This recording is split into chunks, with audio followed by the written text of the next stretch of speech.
every state, as far as I know, Yeah. has some sort of cottage law program, which is, a food registration. Here's mine right here. Welcome to the Charcuterie Launch Lab podcast, where passion meets profit. If you've ever dreamed of turning your love for charcuterie, or food of any kind, into a thriving online business, well then you're in the right place.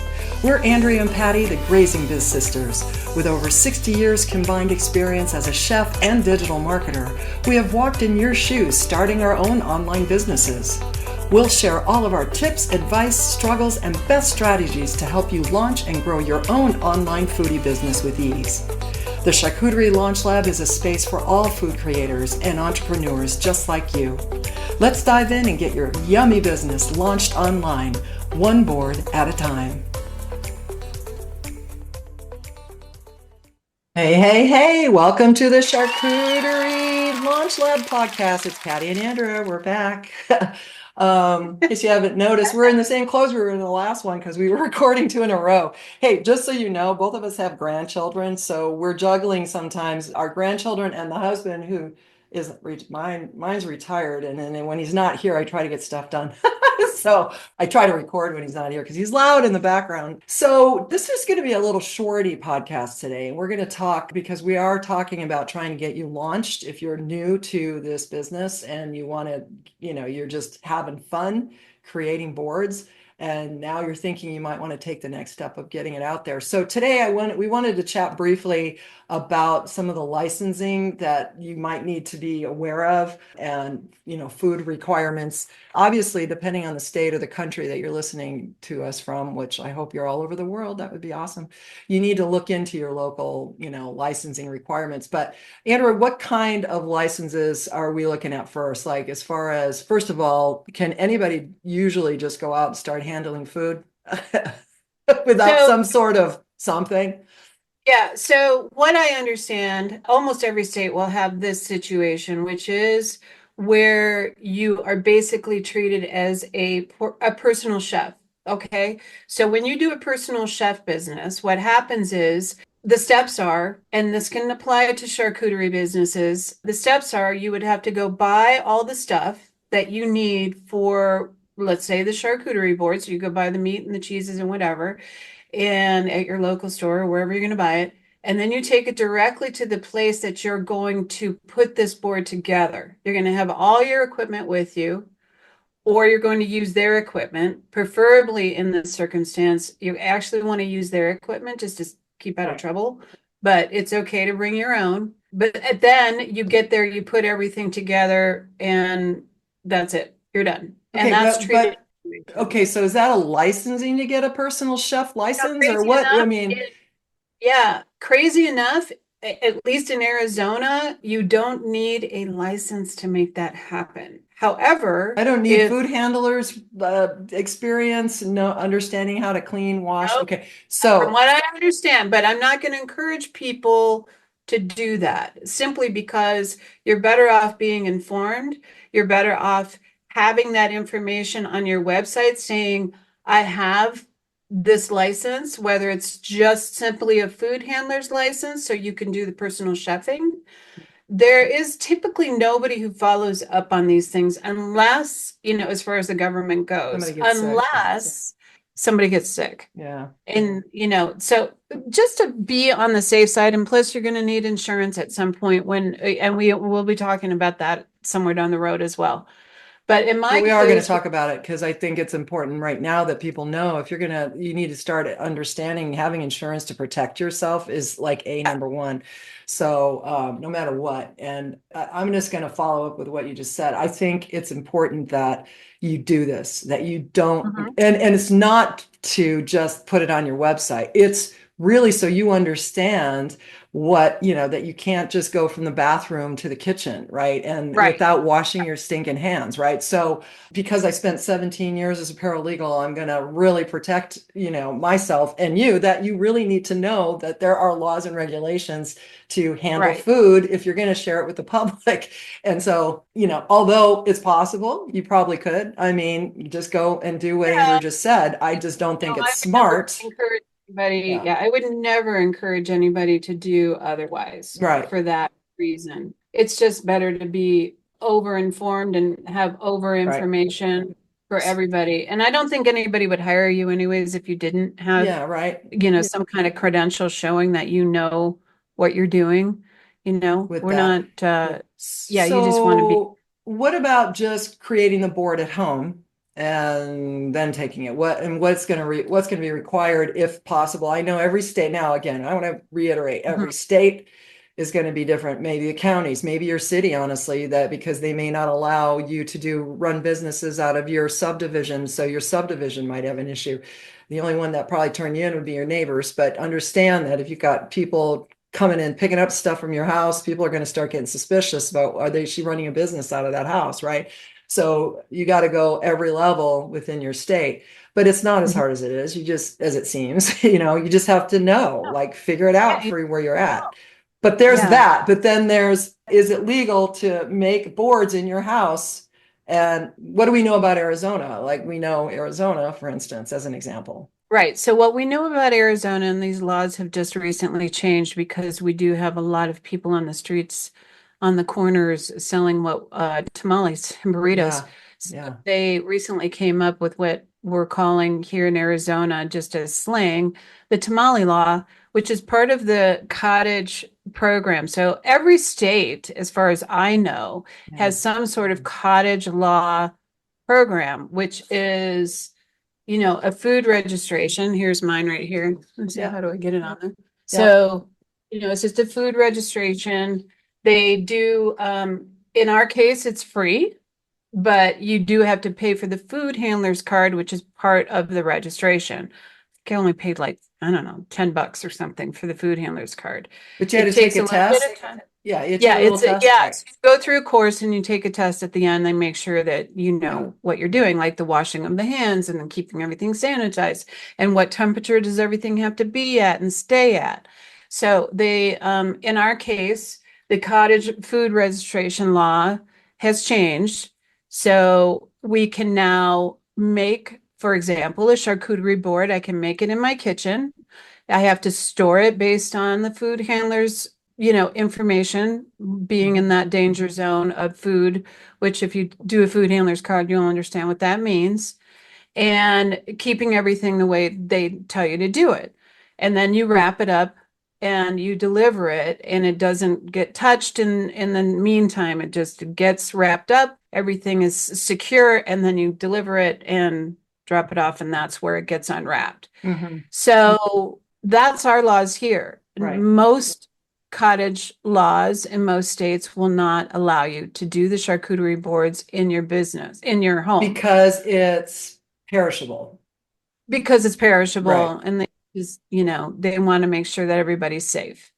So with that said, that doesn't mean we can't go back to that personal chef situation where you make the charcuterie board at the person's residence or business, Hmm. which is okay. It's totally okay, and it's totally doable. Yeah. And it doesn't take any more time than what you would be Yeah. spending doing it somewhere else, doing it even in your own kitchen. Right. You would go and purchase all the products, and then you go and you cut everything up and you put it on the board in At the place location. Yeah. at the location. Right. So, So another thing I want to bring up about the cottage law, though, too, is that every law is going to be different, obviously, but there is limits on how much you can earn in some of these states. In Arizona, there is a limit on how much you can earn. So as in the cottage, when you're using your cottage license, I can't remember exactly how much it is, but you have to be aware of that because there are regulations on that. And there was another regulation I was going to talk about on it. I can't remember what it was.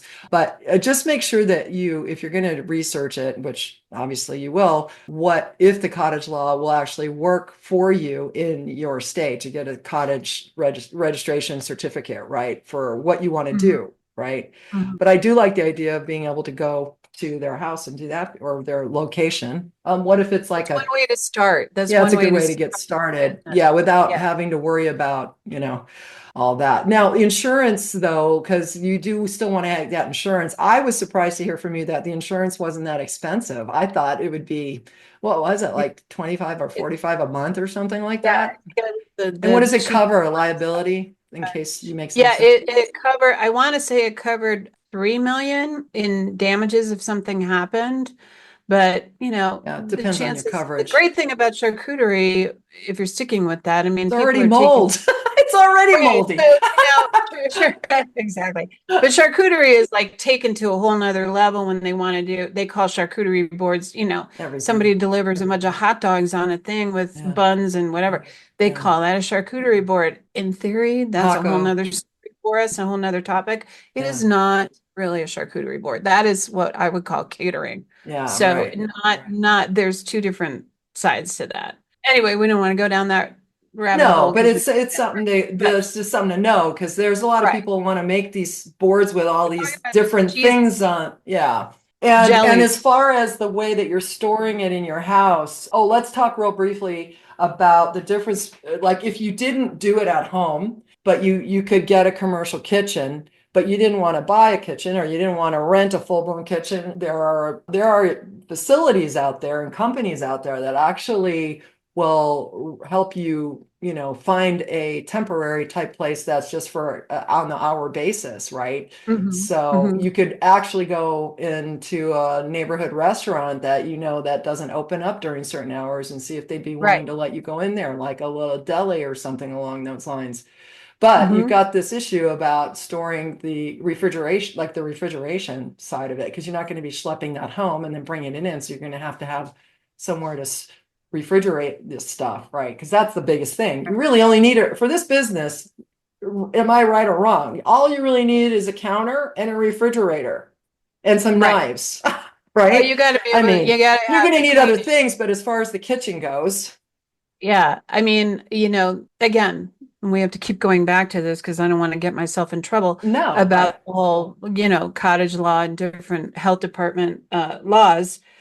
But with that said, it's a very basic setup. You don't need special tools. You yeah, don't need special anything to make this happen. And you just have to have the knowledge and the creativity to do yeah. what you want to do. It's not difficult at Right. all. So as far It as requires spent a huge expense to get started, that's one of the reasons I thought this was really intriguing because I don't no, you think don't there's a touch. massive expense required to get off the ground, and you don't need to go order everything until you have a sale, right? So Right.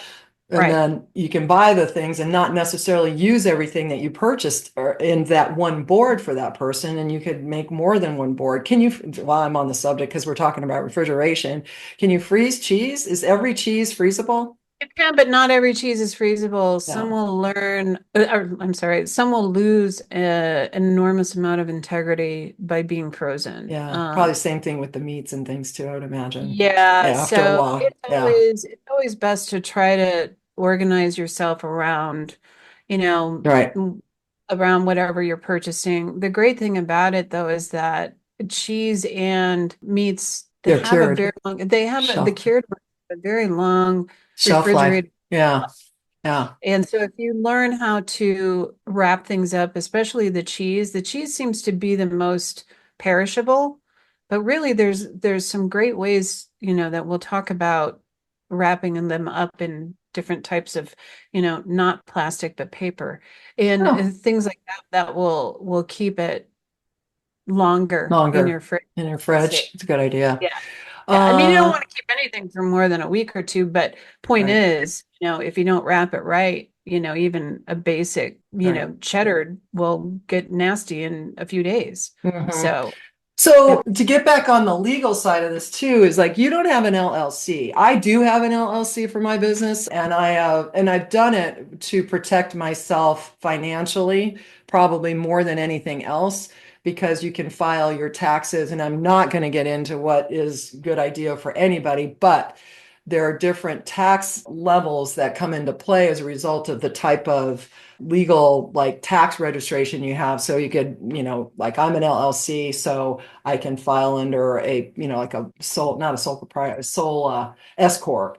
And the S Mhm. corp actually is better for me financially, tax wise. So that's the other thing I'm just going to say is make sure that as you're getting yourself started, you want to look about health, you want to look about insurance, and you want to look about the best way to set your business up so that you are saving as much as you can tax wise if you're going to start really making money. If this is Mhm. something you really want to turn this into a major business for you, that's going to be really key. So make sure that you talk to a lawyer and or CPA, or just you do your research. Maybe you know enough about it and you've already got a business going, and that you've got stuff set up. But yeah, anything else? I guess the other part I would say is we've talked about liability insurance, but there's other insurance too that you could get if you're going to be out driving around and you're going to deliver, Yeah.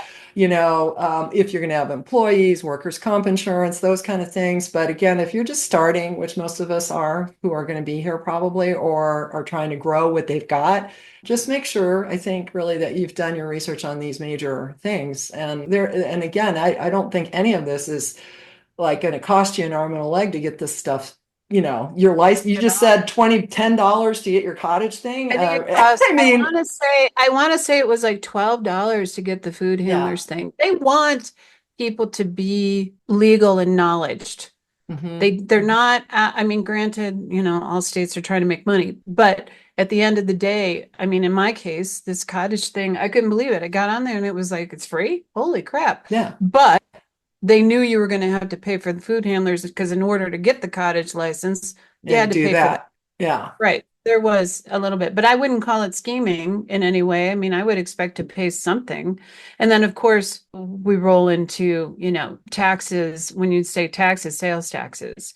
So that's a whole nother thing, which is Oh, called sales TP taxes. Yeah, there's that. Right. Exactly. in our state. So you want to, again, just do your P's and Q's. And I think we should put together just a simple checklist on that. I don't Oh, know if we've done. Did no, we do that? well, I've got it in a webinar that we're going to be rolling out. Okay. So I do have it broken out, but I don't have an actual downloadable item, but we'll put that together for Oh, we're gonna sure. get Yeah, we can get that. another thing to We look sit into. down, and actually it'd be a great thing for you to start working on what we're talking about. I know. Because there so much of it is like food related that not necessarily is in my wheelhouse, but my stuff's more business and online stuff to Yeah, get yeah. set So I up. need to put So together it a wouldn't be it. checklist for the health Yeah. department for you to Yeah. look at. So these are the things you need to look Right. at. And all I Right. can do is give you the information. And again, every state, every county, sometimes it's down to the county. So I think like New York State, because there's so many people, they break it down by county versus state. So, it just depends on where you are. Exactly. All right. Well, I think I hear a grandbaby waking up in your background. So, not kidding, Yeah, but yeah. I'm sure he's getting He close. probably he might have He's heard too. me the other day. Other day I was cooking something and I made a bunch of racket and woke him up really early and I was like, stop. Heard him Grandma, screaming stop downstairs. cooking in there. Yeah. All right. Well, cool. Well, we're glad you're all here today. We've got I just want to reiterate that if you're looking to get some extra help, make sure and join our group, Start Your Charcuterie Business and Facebook group. Also, we've got a couple of free resources for you, a really awesome charcuterie calculator and also a charcuterie ChatGPT board builder prompt. So we're going to put all these in the notes for you. So you have those. Feel free to access that stuff. And, we're here to give you as much advice as we can. And we are getting ready to roll out some amazing tools to help you. And so we're glad you're all here, and stick around and do not miss another episode because we got more to come. Thanks a bunch. Yeah. Bye. Thank you. Bye. Bye.